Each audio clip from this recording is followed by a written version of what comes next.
Meaning of disturbed. Disturbed. Disturbed. Disturbed. Disturbed. Disturbed can mean a variety of things depending on the context. It usually refers to a state of being emotionally or mentally unsettled, often causing one to act irrationally or in unpredictable ways. This can manifest as anxiety, fear, confusion, or aggression.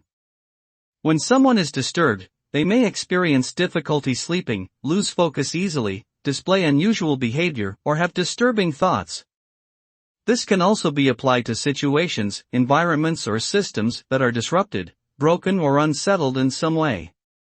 The result of being disturbed is typically a negative impact on one's mental, emotional, or physical well-being.